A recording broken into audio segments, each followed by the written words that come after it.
Edhe gjak të dhe. Hipokrit dhe servit. Flat e agjenturës. Ju përshëndes, Malkeqen e politikë. 4 maj, ngriuni, luftoni për vendin Enver Hoxha është një jeniçer i stalinizmit. Pranimi i partive të tjera do të thotë dorëzosh çelësat pushtetit popullor. Nexhmia Hoxha. Në qoftë se shikojmë se s'po ndjet në konfliktin në midis Amerikës dhe Iranit, kuptojnë që njerëzit si në Amerikë, si në botë, deri në Shqipëri, jetojnë në një realitet jashtë asaj që është rëndësore. Në këtë përplasje, gjithkush duhet ishte me Amerikën, sepse e keqja në këtë rast është Irani. Në qoftë se ata prodhojnë një armë bërthamore, mund ta përdorin, sepse regjimi teokrat, diktatorial, i Iranit nuk don t'ja di. Por dhe këtu në Amerikë ka shumë që janë kundër zotit Trump. E mbajtja radikale kërkon që ai të humbas. Sot ai ka marrë përsipër që të drejtoj kalimin e anijeve në Hormuz. A është e lehtë? Jo. Është e vështirë, po. Janë 15.000 trupa. Ka nga e majta që Scaramucci, ish drejtori i komunikimit të tij, të cili mund ta kem në fokus, i cili thotë që Trump po përfiton miliarda dollar familjarisht duke shkelur çdo ligj. Por kjo s'do të thotë që mbas largimit nga president mos jetë në hetim. Gjithashtu janë kthyer të gjithë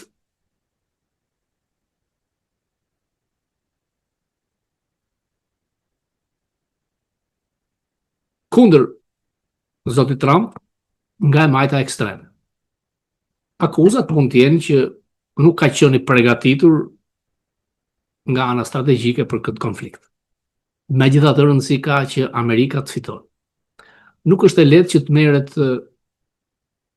uraniumi i pasuruar HEU, pra pasurim i lartë i uraniumit, janë rreth 400 sa kilogram. Amerikanët në vitin 94, në drejtimin e presidentit Clinton, kanë hequr rreth 600 kg uranium të pasuruar në Kazakistan. Mori disa muaj. Asgjë nuk kryhet pa diplomaci. Në realitetin shqiptar, me ngjarjen makabre me ata 2 fëmijë ëngjëj që humbën jetën në knetën e Durrësit, në qoftë se shikon të çmendurin, Pijanec është personifikim i prodhimit të realitetit shqiptar, parazit. Dhe drejtësia shqiptare nuk ka dënim e vdekje. Ju kujtohet, mbas fitores së demokratëve, Berisha ka dënuar me varje ata që mbytën një fëmijë në Fier. Dënimi do të jetë maksimal. Gjykata e lartë ka dalë që të mos ketë arrestime me burg në qoftë se janë të papranueshme masat e tjera. Në çdo vend botës ka arrestim me burg për kriminal dhe për sidomos për korrupsionin. As nuk diskutohet që korrupsioni i zyrtarëve të lartë do të jetë me burg. Rama vazhdon dhe breth në për vende jo rëndësore në çdo veprimtari që të ketë mundësi për treguar që unë jam, edhe pse vishet si bufon. Rasti i Armenisë. Skandali ishte ajo që ndodhi në Gjermani, ku në ambasadën e Italisë Rama kishte një veprimtari, thuaj se jemi kolaboracionist, siç i quajnë ai ata të kohës Duçës. Në 20 dosje të trafikantëve shqiptar, të cilët kanë trafikuar me tonelata kokainë, del Rama. Si ka mundësi që ata trafikantë marrin tendra publike? Ajo dihet. Pjesën e Luanit e marrin lindat, linda e Surrelit, dhe ai që cilësohet nga një nga lindat Palloshi i Madh. Rasti më skandaloz është ajo që shitet si investim amerikan me gazifikimin gjojet Shqipërisë. Është firmë private greke, Aktor, i ka dhënë dhe minerat. Ndërmjetëse seksere, Margarita Girl, ambasadorja skandaloze amerikane në Athinë, 40% ka shteti grek. Mitsotakis si nuk do të ndot Bregdetin grek.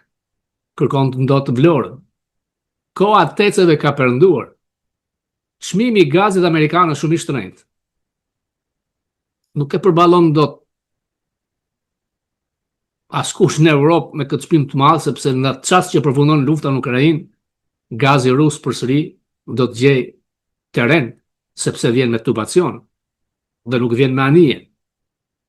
Dhe aq më tepër që Rama vazhdon me ballukun, një aferë të vjetër të një zhgarradinë tjetër diplomatike jurikim. Përse nuk del haptas opozita të analizoj fjalë, nuk është investim amerikan, pik.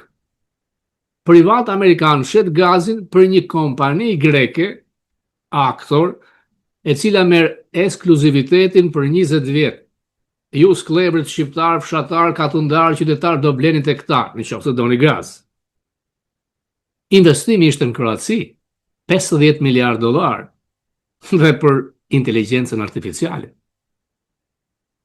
Por shqiptarët presin që çdo gjë t'u zgjidhin ndërkombëtarët. Gaboni. SPAK e ka hetimin të thelluar ndaj familjes Rama. Mund të arrestoj kur do familjarët e tij që s'kan imunitet. I kanë marrë dosit. Janë me qindra milion dollar transfer. Call center, Aruba, Sinaloa, Meganigal. Natyrisht që me një Amerikë të fortë që shtyn drejt parimeve demokratike, çdo autokrat dhe diktator ndihet i frustruar në të kundërtën jo. A ka drejt zoti Trump që hoqi 5.000 trupa ose do të heq 5.000 trupa nga Gjermania? Ka. Në Gjermani janë vetëm 36.000 trupa. Janë 47 bazë. E dini ju se sa trupa amerikan ka pasur në Gjermani përpara vitit 90? Mbi 250.000. Familjarë dhe punojnë civil rreth gjysmë milion, 250.000 tjerë, pra 500.000 amerikanë kanë qenë bazat gjermane, duke shpenzuar miliarda dollar dhe duke e mbrojtur Gjermaninë. Në 94-ën ka qenë Clintoni që e ka shkatruar masivisht pjesëmarrjen amerikane, dhe e ka lënë rreth me 90-94.000, sepse po ndryshonte situata. Amerika shkurtoi fuqinë e saj ushtarake, armatimet, bota filloi të prosperonte, sidomos Europa. Tani kemi ardhur në një çast tjetër. Riarmatim deri në dhëm. E dini ju pse është në pauzë konflikti, lufta Amerikë, Iran, Izrael? Janë municionet, janë raketat. Që futet nuk kanë më interceptor. Por dhe amerikanët, sipas medjes, këtu kanë konsumuar rreth 40% të Tomahawk, 50% të Patriot, sepse demokratët liberal e kishin lënë të zbrazët magazinat ushtarake prej kohësh. Trump kërkon të përmbys thuajse çdo gjë. Natyrisht që NATO duhet ishte në mbështetje të tij. Nuk ka nevojë zoti Trump të largohet nga NATO. Mjafton të heq trupat. Janë rreth 12.000 në Itali. Dëmtimi ekonomik është masiv. Në Spanjë s'ka përse të ketë. Menjëherë sekretari i NATO-s tha që gjitha bazat e NATO-s do të përdoren nga amerikanët sipas marrëveshjeve. Kur të janë zgjedhjet për Velipoj, çasti ishte europianët u treguan tinzar pavarësisht karakterit zotit Trump, në mënyrën se si flet. Është president i Shteteve të Bashkuara të Amerikës. Shumë mendojnë se republikanët do të humbasin mes mandate. Në Kongres kjo ka ndodhur historikisht, nuk është ndonjë gjë që nuk ngjet, sepse edhe mandatën e parë ka humbur zoti Trump. Por vendimi i Gjykatës Supreme në Louisiana, ku nuk lejon më ndërtim distriktesh mbi baza raciale, pra për të ndihmuar zezakët amerikanë, afrikanë, amerikanët, i bashkonin Le po të themi që ka Afrikan-Amerikan në Laprak, kanë FARC, kanë Baldushk, që janë larg, i bashkon në një distrikt. Dhe kështu ata arrin përfaqësojnë Kongres. Me vendimin e Gjykatës Supreme janë 19 karrike që në qoftë se bëhet ndarja e distrikteve shkojnë për republikanët. Vetëm 17 karrike janë në diskutim këtë zgjedhje. Dhe në qoftë se republikanët marrin Kongresin, mbajnë Senatin, nuk besoj se G.D. Vance ose Rubi do të jenë president. Të dobët të dy, por është ftuar DeSantis. Trump vitin tjetër do ta përfshi DeSantisin në kabinet. Për mendimin tim, dy janë postet ku ai mund të shkojë: Pentagon ose Departamenti i Drejtësisë. Ngrihet si statur, përgatitet për president. Demokratët janë shumë dobët. Nuk afrojnë. Vazhdojnë me prallët e wokizmit, transgenderizmit, megjithse pollet ndaj zotit Trump shkojnë te poshtë. Do ta shkatroj dot Partinë Republikane Trump, apo republikanët do të jenë zgjuar që në shtëpinë e bardhë të kenë një personalitet të konservatorizmit si do të ishte DeSantis. Për çastin, çmimi i benzinës ka bërë që çdo gjë të rritet. Tarifat e vendosura fillimisht nga zoti Trump kanë filluar që t'u paguajnë mbrapsht kompanive. Përmegjithatë Trumpi është Trump, 25% tarifa për evropian, ka drejt. Është një deficit i madh.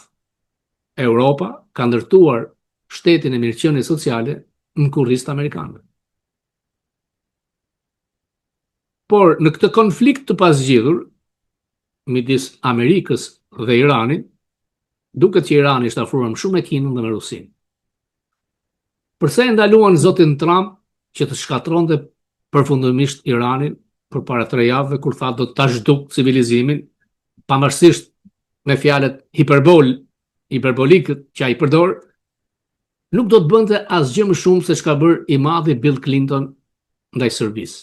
Clintoni ju shkatroi centralet elektrike, urat, rrugët dhe krijoi mundësinë që një figurë e madhe si Bush të jepte pavarësisë Kosovës.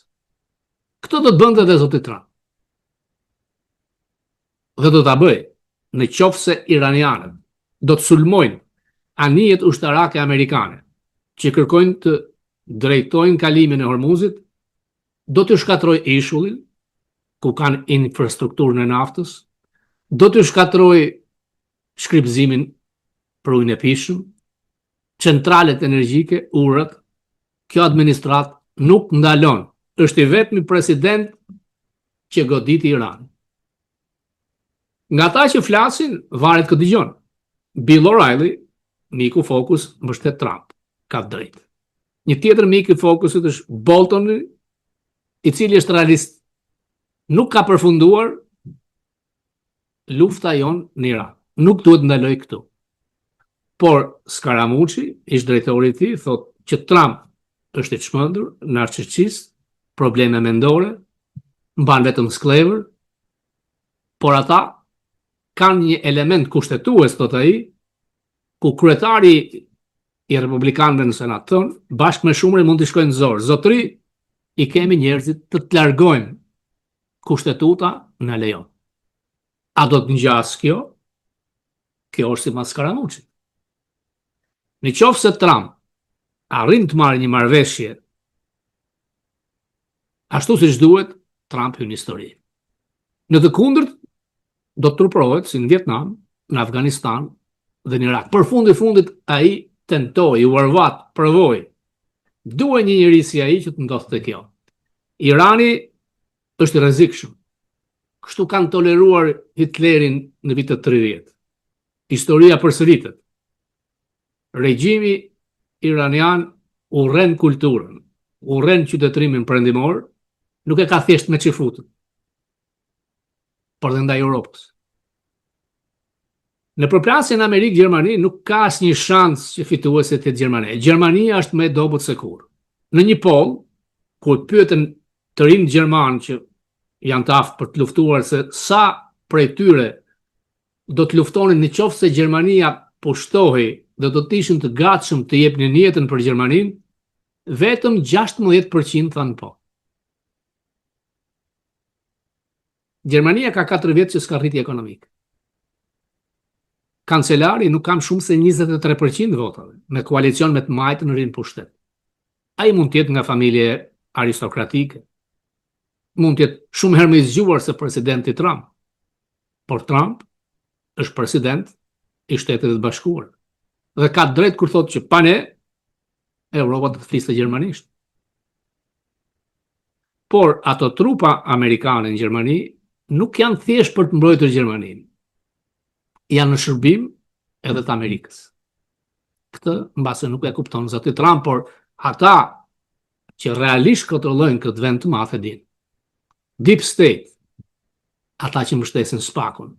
Aty ku ne kemi shpresat e vetme të largojmë një të keqe shumë të madhe, jo vetëm mediokër të keq lidhur me krimin, atë që ka marrë peng Shqipërinë, Partinë Socialiste dhe të rinjt, 1 milion të larguar. Si mund të ri ende?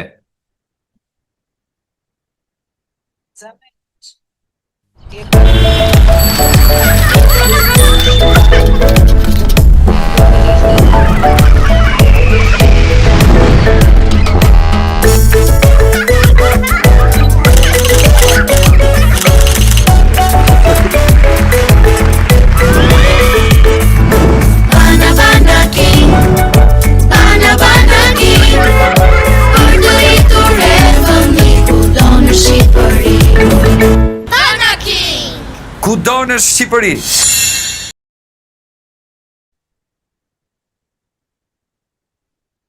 Si mund të ri ende?